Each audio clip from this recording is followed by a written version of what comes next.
Everyone, remain calm. Yeah, that's how it always starts. And later there's running and screaming. Somebody talk to me! What is happening? Welcome to Jurassic World. You're listening to the Jurassic Park Podcast.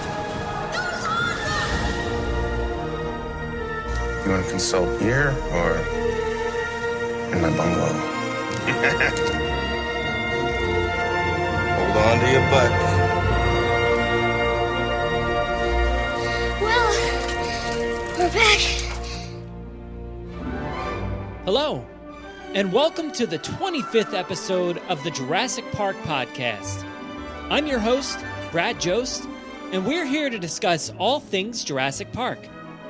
In this episode, we have some quick news. I have a little recap of my time playing the Jurassic Park Arcade. Our centerpiece this week is a great interview with Max Wood from the upcoming Dinosaur Park Simulator game, Mesozoica. And we have some of your great comments from our recent poll question regarding Jurassic Park gaming. So like we do every week, why don't we start things off with a bit of Jurassic news from around the world. 18 minutes and your company catches up on 10 years of research. Access rate program. Access new security. These pictures were taken in hospital in Costa Rica 48 hours ago. I don't want to jump to any conclusions, but look. Boy, I hate being right all the time. But today, I guarantee it. So this week, news spread like wildfire when several images and clips from an unfinished Jurassic World video game were released. Back around the release of the film, the community found out that there may have been a game tie-in coming, but with the creator Cryptic Studios shutting down, all hopes were lost. Now this past week, the images flew around the internet, but really not for long because most of them were pulled down. But the game actually featured some concepts of different dinosaurs we've seen throughout the series, as well as a rendering of Chris Pratt's character Owen Grady. Now, not much can be made from this discovery as it was canceled and there isn't really much more information to go off of. You know, it's a shame that we never got to play this game, but I will keep looking forward and not back on the concepts that never came to fruition. Maybe next time, guys.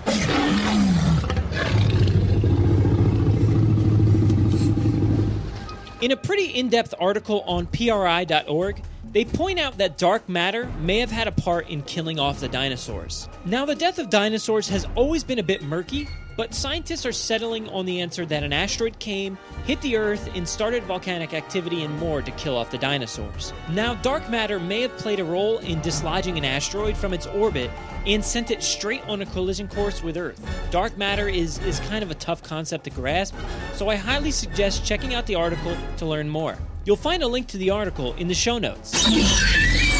The 2016 People's Choice Awards are coming up in a few months on January 6th, and you can vote for Jurassic World and Chris Pratt. I've posted a link where you can vote, so make sure to vote for Jurassic World in 2 categories: favorite movie and favorite action movie. You can also vote for Chris Pratt in 2 categories as well: favorite movie actor and favorite action movie actor. Make sure to go support the series and get Jurassic World and Chris Pratt a few trophies.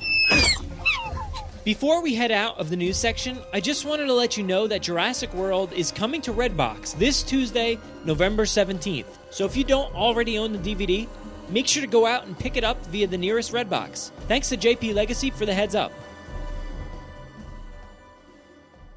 Hey, look! The area of the screen displays the appropriate item. It's a unit system. I know this. Dr. Grant's not machine. Get it in for me.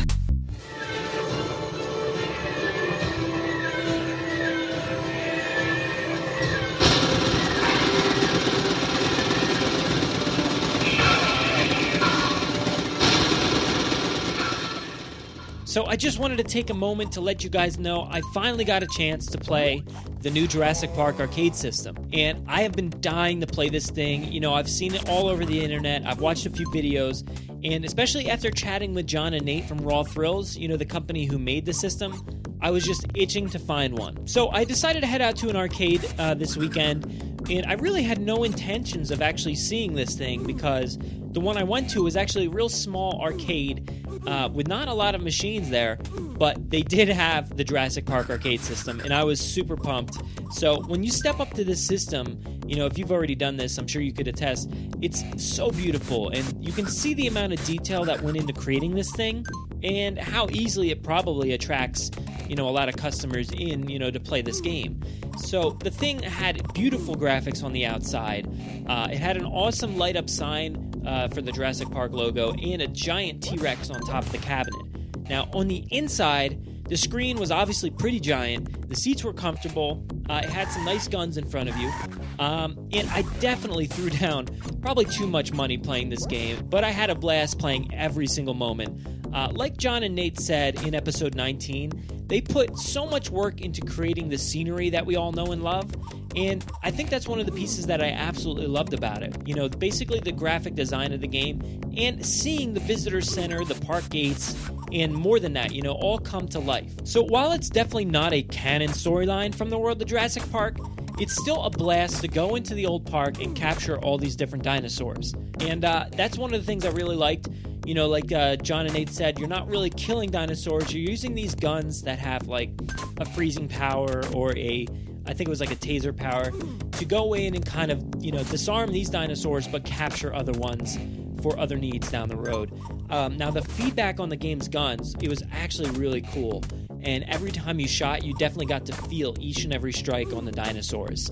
So anyway, to sum it up, I really love this system, and I highly suggest you go out, find the system at an arcade near you or at a Dave & Buster's. Oh, and make sure to bring a ton of quarters and dollar bills, as you probably won't play any other game in the arcade once you find it. Good luck with that.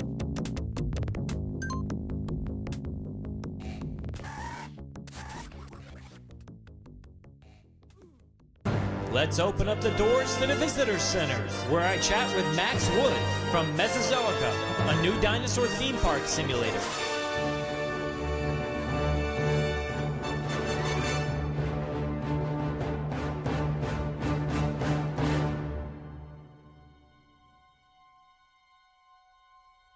So while we are the Jurassic Park podcast and mainly focus on all things Jurassic Park, from time to time, we need to shine the spotlight on related content to inform all our listeners about the great stuff that they are missing. So this week I've brought on Max Wood from Mesozoica. It's an upcoming dinosaur theme park simulator. But before we get into that discussion, I've got one question to ask you, Max. If you're stuck in a kitchen with a raptor, what would you do and how would you make it out? All right, first of all, you got to find the nearest pots and pans, and you got to throw it at it instead of making noise. And I'm hoping that the reflection catches some light, and it gives me enough time to bolt for the door. Okay, all right. So you think you're going to make it out alive then, right? Probably not. I hate to say it. I'm not taking my chances with the raptor any day. I know, it's a tough decision, but, you got to do something. So let's talk about your game here, Mesozoica. It looks like an awesome, tycoon simulator. Much in the vein of an Operation Genesis, or even looks like a roller coaster tycoon, but themed to dinosaurs and a dinosaur theme park. So what else can you tell me about the surface of the game here? So growing up a huge Jurassic Park fan, I grew up playing Jurassic Park Operation Genesis, a wonderful installation, a PC game developed by Blue Tongue Industries, and I grew up playing that for an extended period of time. Now, I hate to say it, I eventually threw away the game and eventually outgrew it, but as the years went on and as I started to get more and more interested into game development, I always came back to the dinosaurs genre, and I always came back to the dinosaur game that I loved the most, which was Jurassic Park Operation Genesis. And then realizing that no one had filled this void that has been 13 years in the waiting, I got together with a good group of friends, good group of developers, and started off with Mesozoica. And what Mesozoica is it's a spiritual successor to Jurassic Park Operation Genesis. And what a spiritual successor is it pays tribute to the game that it's trying to success, which in this case would be Jurassic Park Operation Genesis, but it's also trying to do something new, something fresh, something that hasn't been done in, say, the past successor. And that's what Mesozoica is. It's a game within itself that's paying tribute to one of arguably the best Jurassic Park games out there.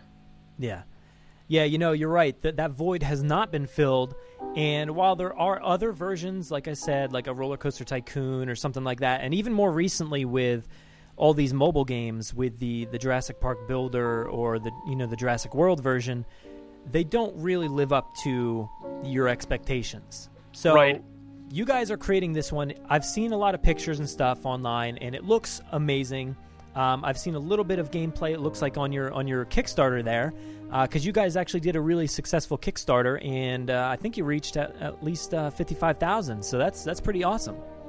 Right, and we've been working on the project 9 months prior because we wanted to convince ourselves and everyone following the project that we got to the point in which we couldn't make any sustainable progress without funding. I know there's a lot of projects that go out there and ask for funding right off the bat because, hey, this is a great idea, hey, this is a cool idea, please pay me to make it. And for us, it's far more. It's a passion project. We love doing it. So we waited as long as we possibly could, financially, development-wise, to go to Kickstarter. So what we went to Kickstarter with was not just an early, I guess I can't even call it an alpha state, an early, not even an early version, more of like an early example of what we have visioned for the game. And over these past couple of weeks, post Kickstarter, after we were successful, I can't even compare what you're probably looking at on the Kickstarter page to what we have now. And it's more exciting to have people compare Mesozoica to the past work because of how blown out of the water they're going to be here within the next couple of months. Yeah, I can tell you guys put in, your heart and souls into this game just by looking at even the artwork alone. You guys got artwork for, a nursery setting. You've got a ton of dinosaurs on there and different creatures, and they all look spectacular. So what went into creating all these different designs? We have a wonderful... Well, first of all, we have two of the, I guess you'd call them upcoming artists in the dinosaur modeling genre, in Robert Fabiani and Dejan Horton. Both are wonderful individuals, and both come with different perspectives when creating dinosaurs. Robert's been in the industry for an extended period of time. Dejan is just up and coming. But both these individuals love what they do, and they love prehistoric creatures and modeling them. And their approach... I wish I could summarize it, but these individuals and the time that it takes for these guys to go in and look at a skeletal structure of a creature and not just bring something to life, but to bring something to life that incorporates as much scientific or theoretical evidence as possible is tremendous, and then leave space for artistic interpretation on top of that. It absolutely blows my mind. I'll say it again, but I do not think a freelancer or someone coming in that didn't have passion for the project could have done what Robert and Dejan have done to date, and it's only going to get better. This is as much of a passion project for those individuals as it is for me. Yeah, definitely. You can tell because looking through your designs, while there's some familiar dinosaurs that we all know and love from Jurassic Park, they actually really don't look too similar, and you could have taken the easy route and just designed pretty much exactly what everybody knows as, this dinosaur. But you guys took, a little bit of liberties with your coloring and you guys added the more realistic approach with the feathers and stuff like that. So that's a really cool design element, and I'm glad to see, more of a realistic approach. So that's really cool. One thing that we are trying to do with Mesozoica, and I'm going to be the first one to tell you that we're not the only dinosaur game in the genre. There's plenty other wonderful indie projects out there who are trying to do what we're trying to do, and it's just a huge uphill battle to get breathing room if the industry allows. And there are a lot of other games out there who are trying to fill niche markets rather than fill, I guess, a game need. Mm-hmm. And for us, we have all these other projects who are dinosaur-related projects. They're all in that sphere right now, who are trying to give you the vision of a prehistoric world in which they see it or that they have interpreted. And for Mesozoica, it's always been about having you choose what the prehistoric creatures look like, what your park looks like, your company, everything from the top down. Mesozoica has been us building a toolbox in which you choose your tools to create a park in which you enjoy, much less about hey, this is what a T-Rex looks like, or hey, this is a raptor looks like. This is what you have. This is what we envisioned. It's much more about, hey, if you want a feathered raptor, hey, if you want a Jurassic Park raptor, if you want something in between, it's entirely up to you. It can be pink, it can be blue, it can be yellow. It's your decision. It's your park. It's much less about us deciding for you. That's really awesome. I love being able to have that control, because a lot of these mobile games and stuff like that, you really lost all the control. You know, you basically have what they give you, the amount of space that they give you, and that's it. You know, I'm like a huge fan of the old Roller Coaster Tycoons, and you know, they gave you tons of detail. You had all kinds of space. You could, like you guys, you can control the entrance fee, and you can control how the park looks. So I really, really love that aspect of it, and that, once again, we get to do that now with a dinosaur theme park. Right, and I guess I could congratulate on Ludia, and they really are bound to work with a certain set of prehistoric creatures. So I can't harsh on a mobile company that's kind of given a set of instructions and given a budget, and and they're sent out and they're like, all right, make us a Jurassic Park game. So exactly. Well, you can't expect to have your game like just on the mobile the same way. So I can see that. Yeah. Exactly. Now you guys have a few different aspects to this game, because as you mentioned on your Kickstarter, there is basically no way you can play this the same way twice. So you've got a bunch of different kingdoms, 3 different kingdoms to work in, and you've got all kinds of different modes, like a tycoon mode, a human mode, a creature mode. So what can you tell me about those different ways to play?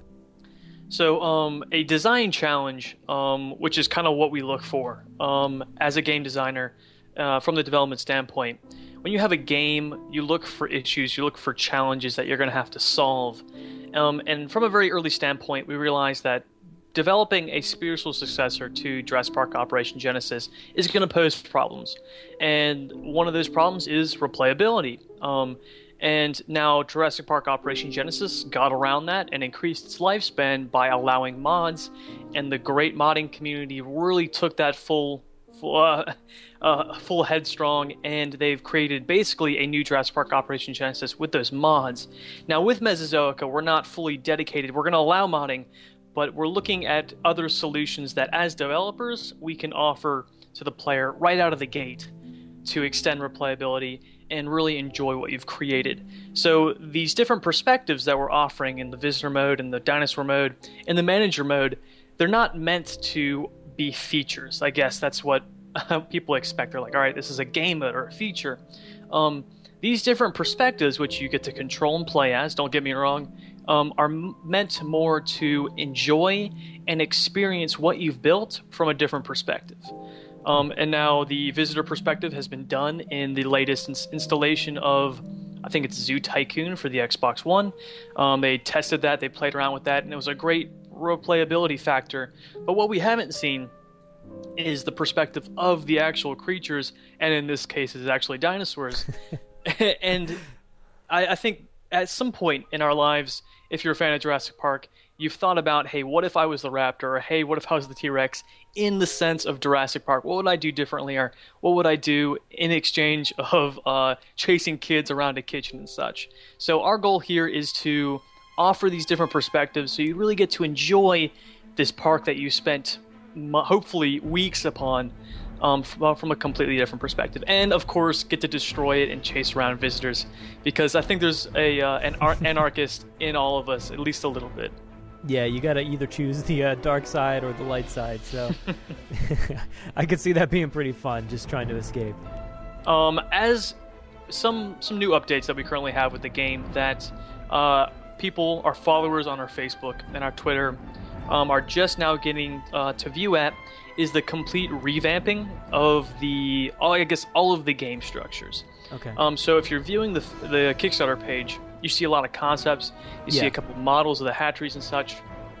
And I don't want to discourage you in saying that those models are outdated, but they're not outdated. I guess they're being completely redone. And I guess that's my terminology, is I use revamping. And that's not because we're not satisfied. We're not saying that, wow, our past work is awful, we need to do more. We're realizing that we can complete these challenges in easier ways that promote more detail and allow the player more freedom. So as an example, instead of having a subterranean hatchery, which you'll see on the Kickstarter page, what we're currently working on is 4 different hatcheries, 2 for terrestrial and 2 for the aquatic sense, in that one is a small hatchery, a small terrestrial hatchery, one is a large terrestrial hatchery, and then we have the same for the aquatic sense. And we're really lucky that we're actually modeling those now, and I'll send you some images of the new concept, and you'll get to see just the entirely new direction that we're going in for concept art. And I guess not a sense that we're moving away from Jurassic Park Operation Genesis, but we're kind of paving our own way into what Mesozoica is, and which is exactly what we plan on doing and hope to do, because it's great to say that, hey, we've created something similar, or that can be called a Jurassic Park Operation Genesis spiritual successor. But it's something more to say that, hey, we've created a game that truly stands out on its own. Yeah, and I think it does. You know, you got to start somewhere. So you're always going to have those pieces of art that maybe don't convey what you have now. But, you know, you guys started in an amazing place. And I can see by the way it's progressed that, you know, like something like the visitor center, it's huge and it's awesome looking. And all the other, you know, the different areas that you just mentioned, they look really cool now. And I think people really appreciate all the work you've done since you know, let everybody know that this is actually a thing and it's happening. Right, and not to say it's all been daisies and roses moving forward, because it really hasn't.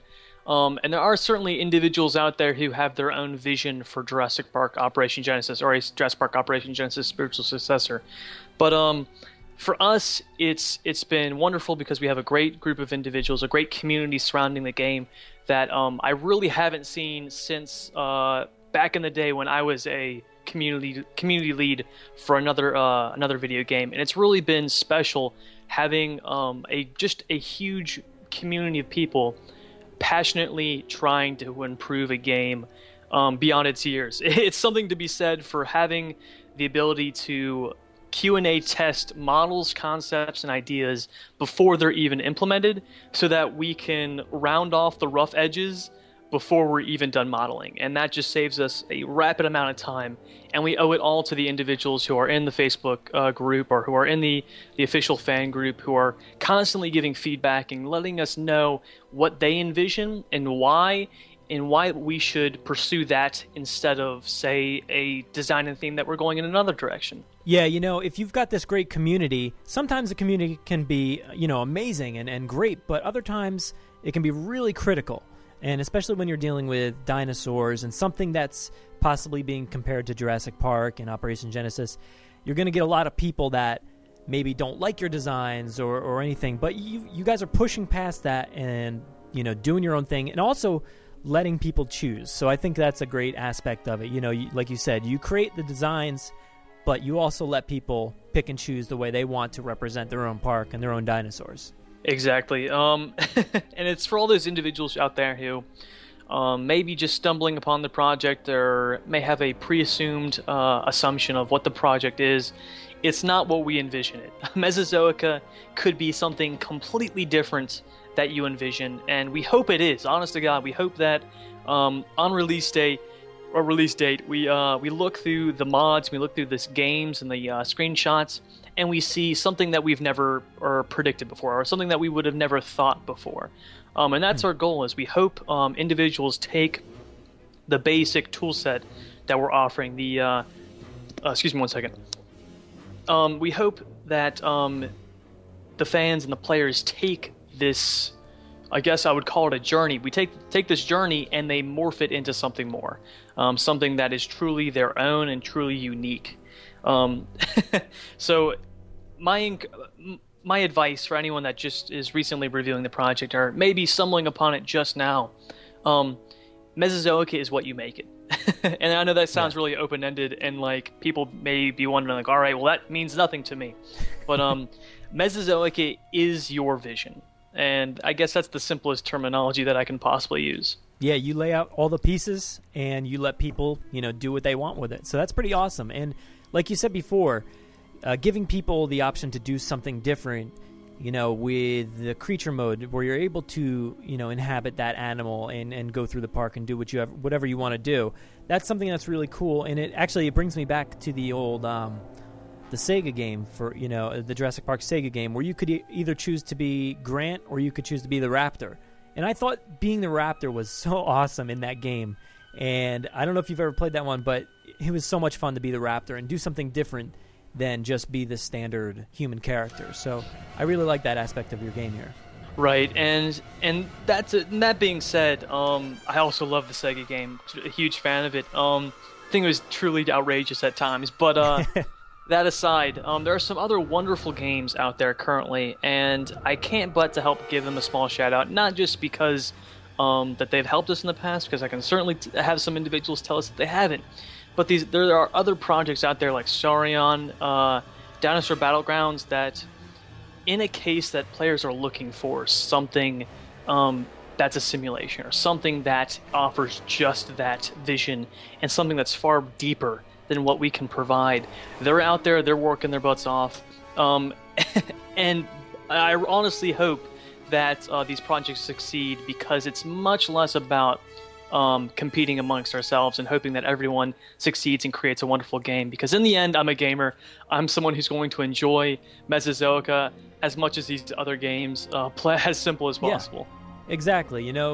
Today you've got all kinds of different developers creating games like Call of Duty or something like that, and they're all very different, but we all buy them and we all play every version of them, so there's nothing to say that somebody couldn't buy yours and 2 or 3 others and exactly. Enjoy them all. So that's really cool. And actually I want to go back to the soundtrack of this game. I noticed you have a few tracks there on that Kickstarter page, so what can you tell me about the soundtrack, because it sounds pretty amazing.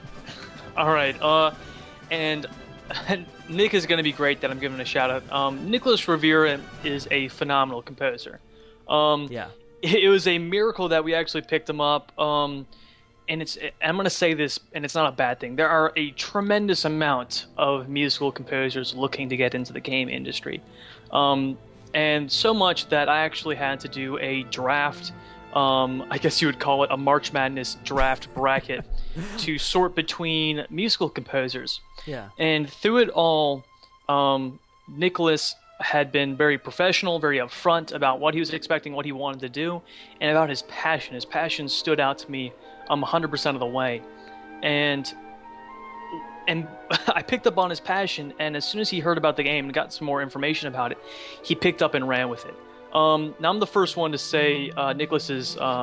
I'm the first one to praise Nicholas for what he does and what he's currently doing, because God forbid his new work is going to be phenomenal compared to what he has done, and his past work is still at a national standard and above it.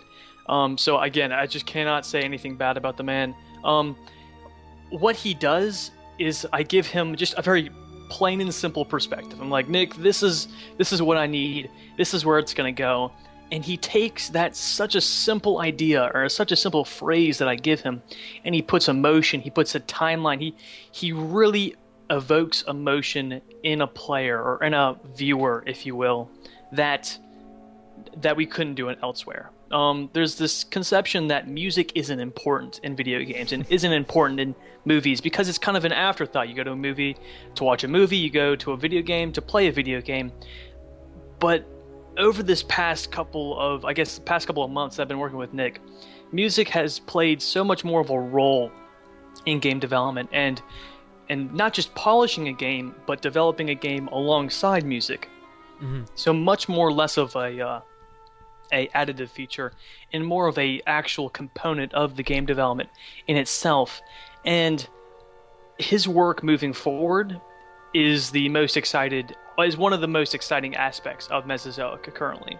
And that's just because we finally get to, because we have funding, because we have all these assets now in place, we finally get to allow Nick to sit down with a video or with gameplay and to have him truly feel out what the emotion is supposed to be for the player.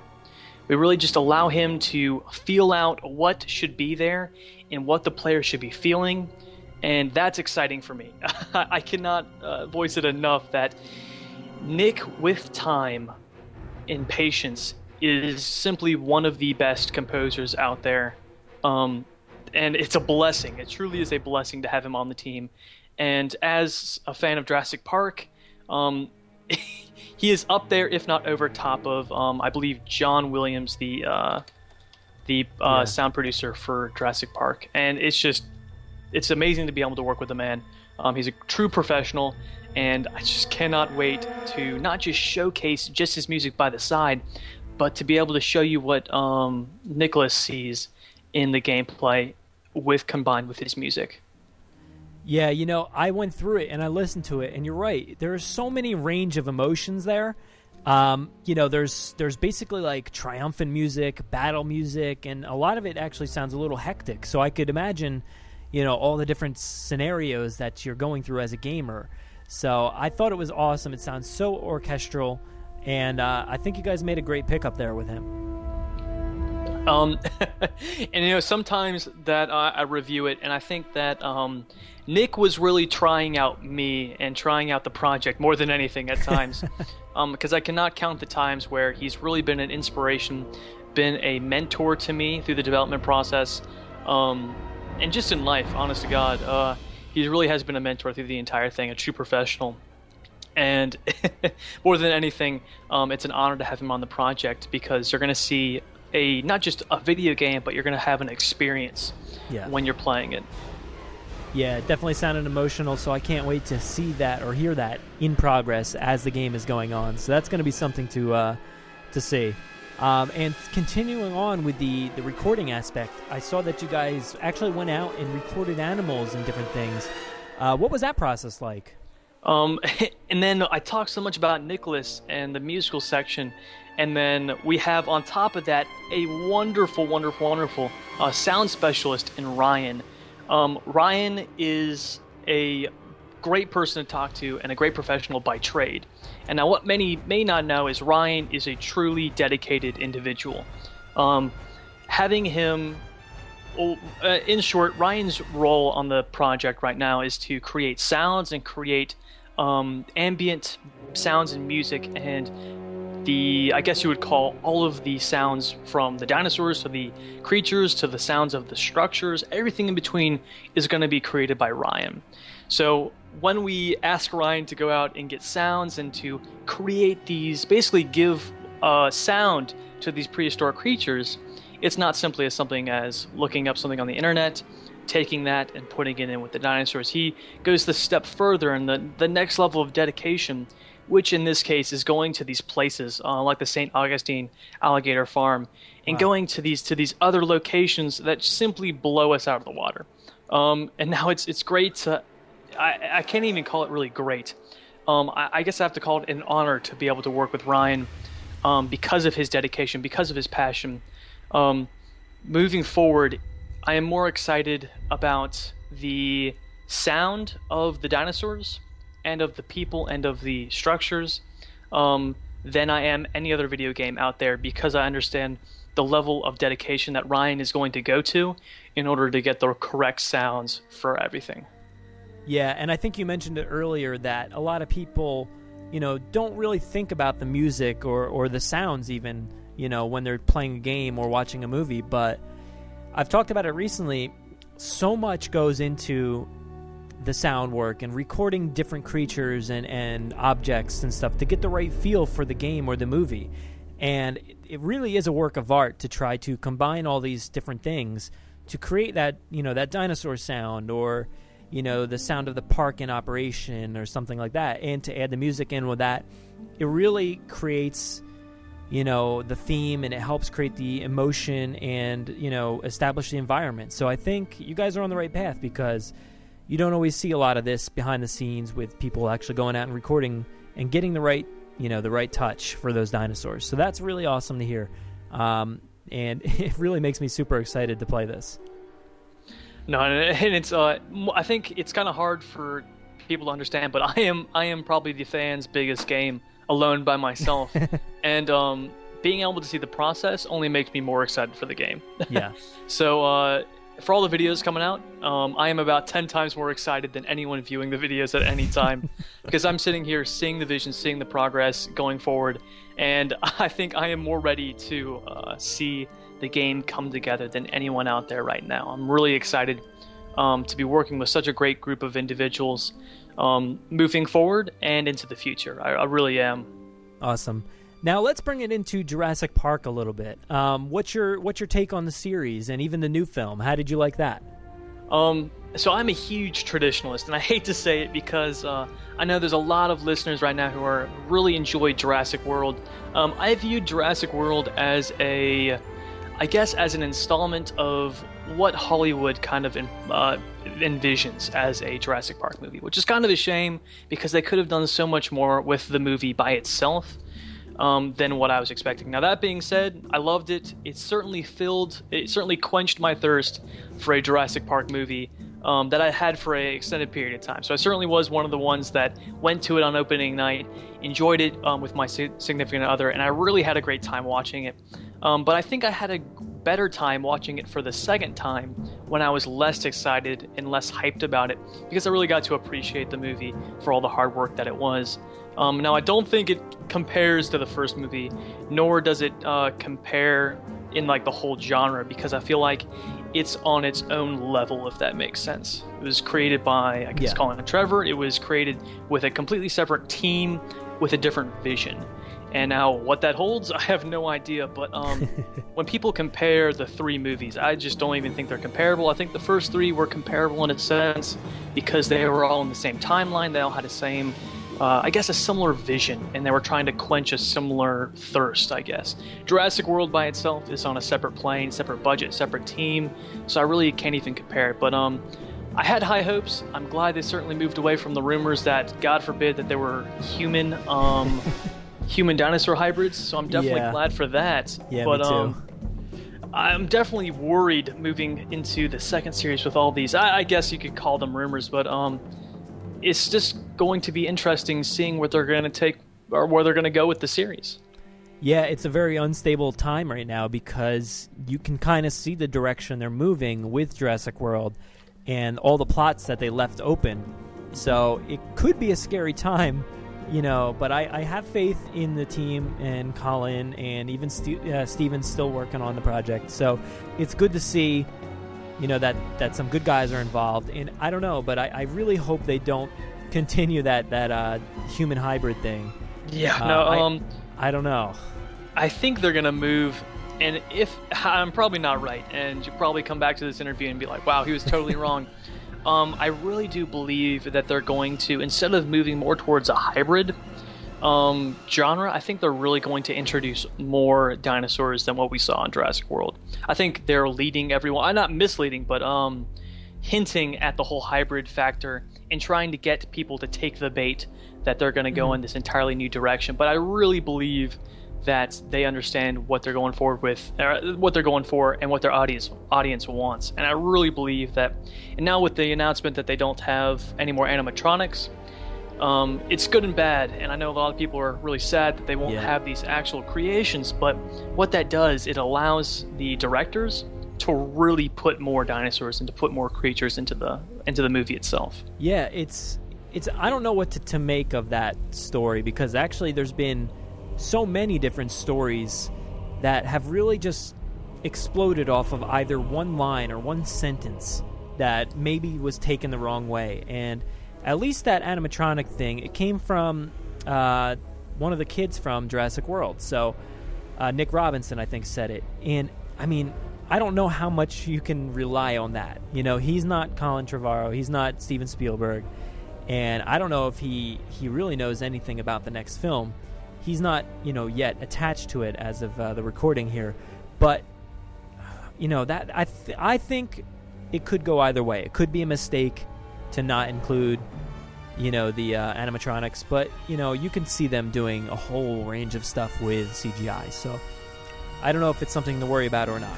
But like I said, the news circuit here has been really crazy and kind of exploding almost for no reason. It's basically been a lot of non-news. So we'll see what happens, but like you, I'm sort of on the fence and sort of afraid as to what's going to come. But But I can see your thought process with Jurassic World, because it definitely was a lot flashier and different, in a little bit in tone than the original ones, Right, and I'm really excited for the continuation of Chris Pratt. I think he's did a wonderful job with Jurassic World, and I think he's only going to do a better job as the series progresses.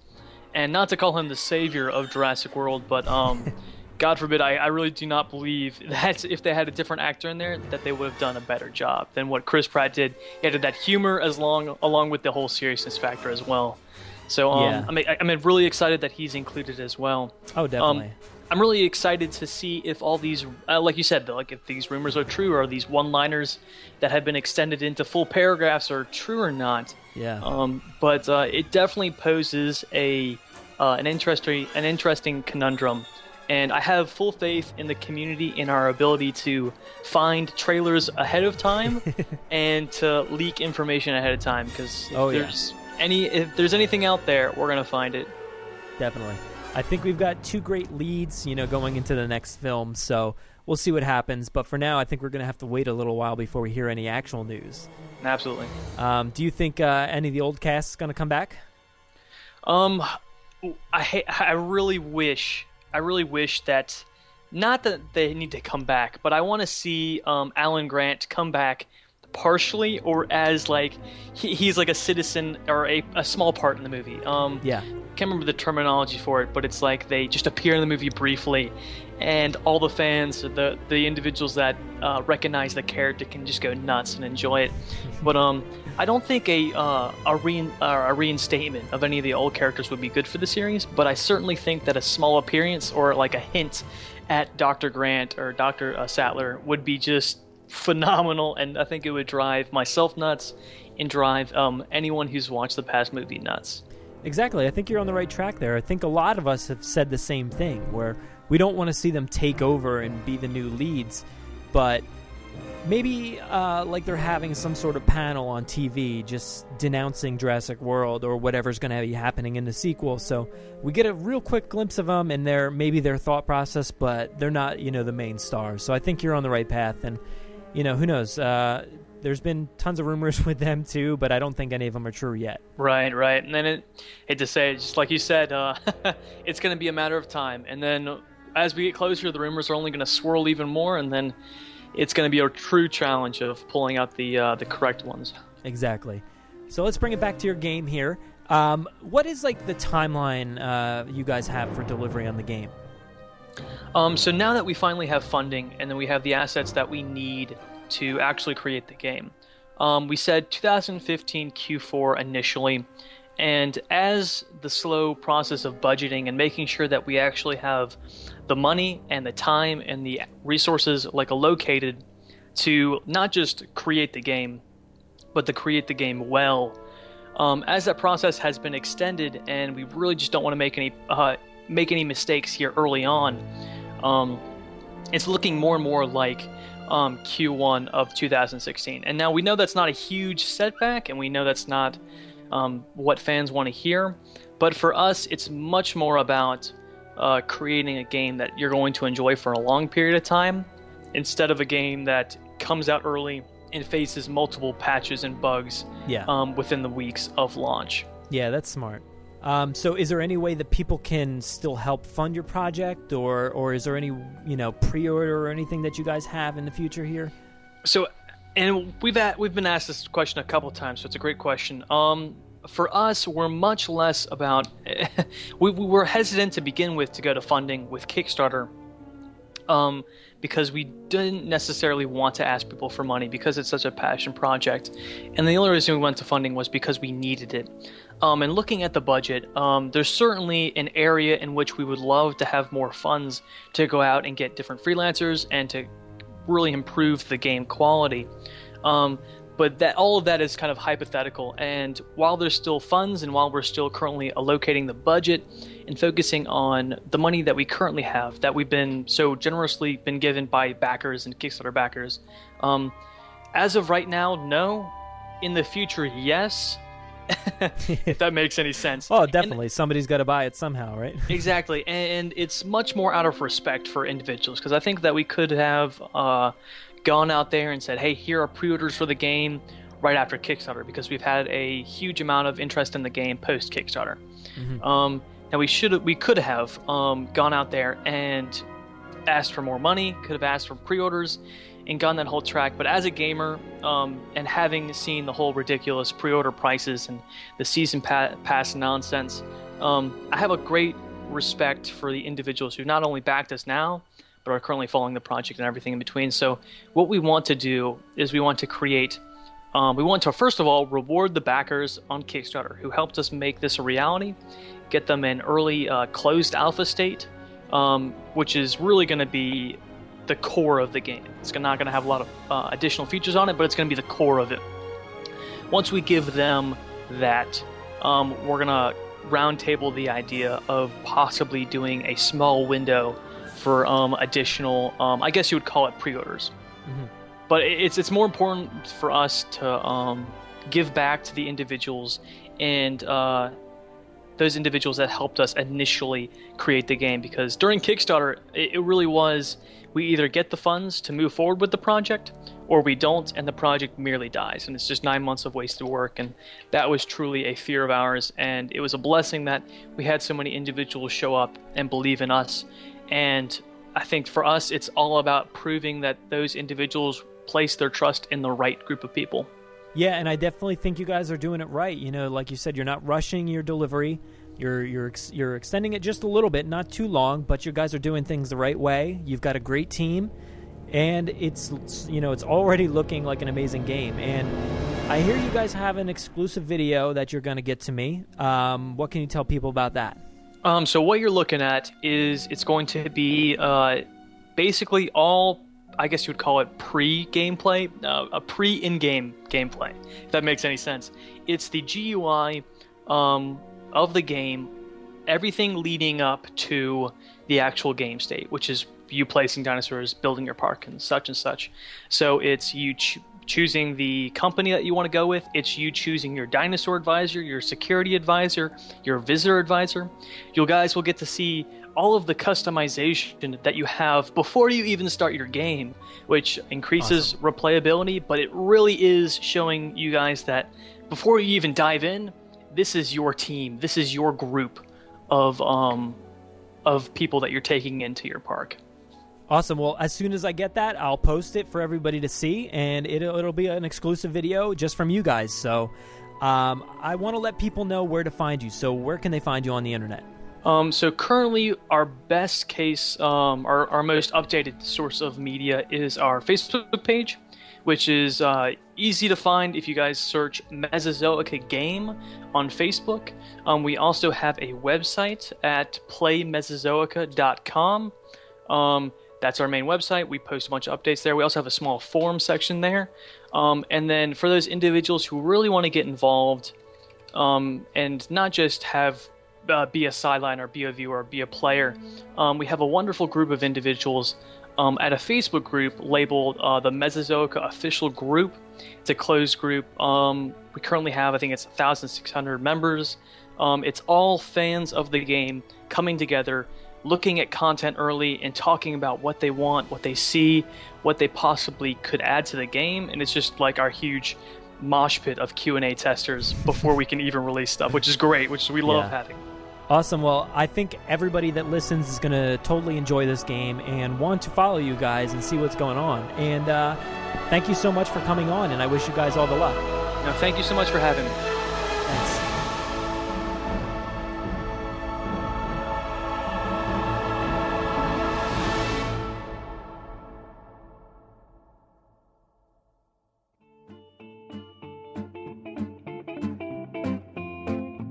This is Tom. This is Jake. And this is Travis. And we are the Drunken Dork Podcast. Tune in every week and listen to us discuss the finer points on superheroes, the latest pop culture news, as well as all of our favorite booze. You can listen to us on iTunes, TuneIn Radio, or the Stitcher app for Android. And be sure to catch up on all of our episodes by visiting us over at www.drunkendorkpodcast.wordpress.com. And remember, folks, you have one liver. Ruin it well.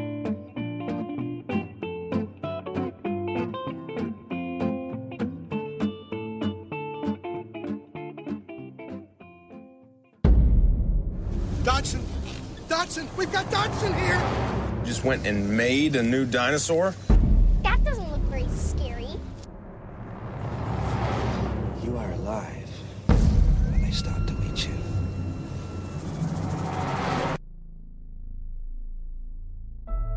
So, in trying to tie in a theme for this week's episode, I reached out to everyone via Twitter and Instagram to find out what Jurassic Park games you have played and what exactly you liked about them. Well, let's get into some answers here from Twitter. One of our regulars here, @Sickle_Claw, says, I played Jurassic Park the game. I love that it showed what happened after the main group left Nublar. It really helped to expand the world of JP, especially in the years before Jurassic World. You know, man, I agree with you. I actually really enjoyed the game.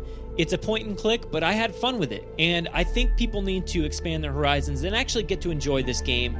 Give it a shot because there's some real cool stuff in there. So, thanks for picking that one because I don't think a lot of people would. @Boomstick_Wiz said, except the arcade games, The Lost World, Chaos Island, and the kids games from JP3, I have them all here and mastered them all. Jay here on Twitter says, Trespasser, love the story of building Site B and JP. The voiceovers were spectacular. @N7Patrick says, Jurassic Park Super Nintendo. I thought it was good, but the biggest drawback was no save. But it was pretty fun. He also says, I played The Lost World Jurassic Park for PS1. It was good to play as a T-Rex for the first time. We've got a great one here from @SpacemanSpooky. He says, JP for Sega was my life back then. The music was great, charging up the taser to zap the trike in the air. The compy noise and the noise of the trike going over. Also, of course, the Rex roar during the Sega logo open. Thanks for the answer, man. You absolutely hit it on the head. I really loved the music from that game, the sound effects, and obviously the favorite part of that was the Sega opening with the Rex roaring, saying Sega, and it was super iconic. One of my favorite openings from any Sega game, and let's just listen to that right now.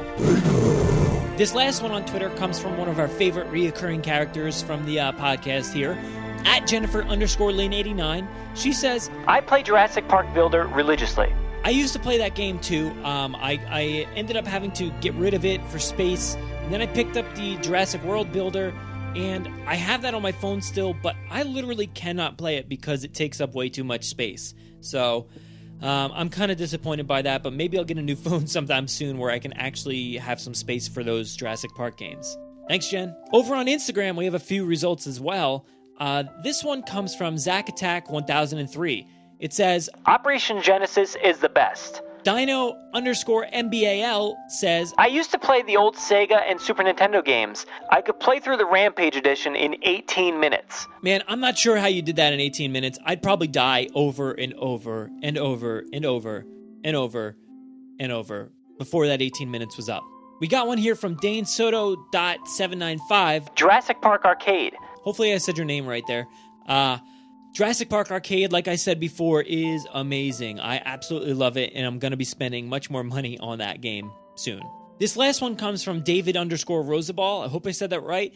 He says, I have the digital versions with all the episodes, and what I like about it is pretty much everything. Just hate how the game lags. Now, I assume you're talking about Jurassic Park the game from Telltale, because that one did have different episodes.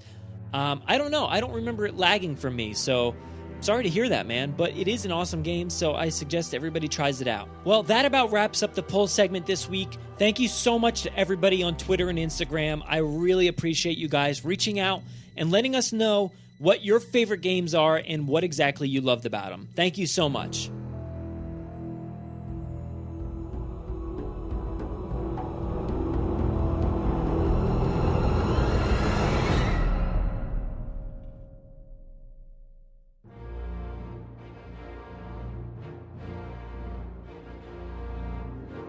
Thanks for listening to the 25th episode of the Jurassic Park Podcast. A huge thanks to Max Wood from Mesozoica for joining me to talk about their upcoming game. I am super excited to see this thing come to life, so make sure to check out their website, playmesozoica.com, for more information and links to all their social media. And don't forget, they handed me an exclusive video from Mesozoica featuring a glimpse into the graphical interface of the game. I've uploaded the video to YouTube, So make sure to go check it out, watch it a bunch of times, subscribe, pass it on to all your friends to hype up this game. I also have to thank everybody again from Twitter and Instagram for sending in your thoughts on all the different Jurassic Park games that you've played. It's great to hear how you're enjoying the franchise in a very different way through gaming. If you want to interact with us, we do most of our work over on Twitter, at Jurassic Park Pod. But we are also on Instagram, Tumblr, and Flickr. Of course, you can listen to us via iTunes, Stitcher, SoundCloud, Podomatic, and YouTube. So make sure to go subscribe. It means so much to us. We're usually spotted commenting on the Jurassic Park subreddit as Jurassic Park Podcast. All the links to our web presence are in our show notes. Now, I know I mention this every single week, but if you haven't already, please do us a giant favor, a really, really giant favor, by giving us a 5-star review on iTunes. It will seriously help us build our rankings and make it easier for fans like you to find us. If you want to get a hold of us, you can email us with any news stories, MP3s, segment ideas, pictures, top 10s, or comments to JurassicParkPod@gmail.com. If you'd like to record something for the show, send it in to us and we'll feature it on an upcoming episode. If you don't have any way to record, you can give our voicemail a call and leave us a message. That number is 732-825-7763. Thanks for listening and enjoy.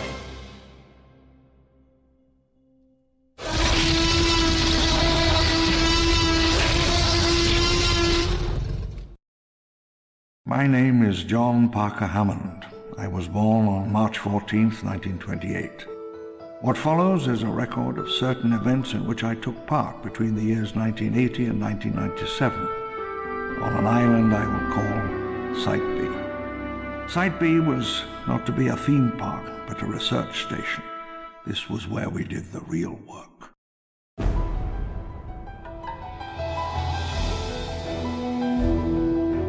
By 1989, International Genetic Technologies had succeeded in their design to genetically recreate the dinosaurs. It was an unprecedented accomplishment, the pinnacle of 20th century science, a work to rank with the achievements of Galileo or Einstein.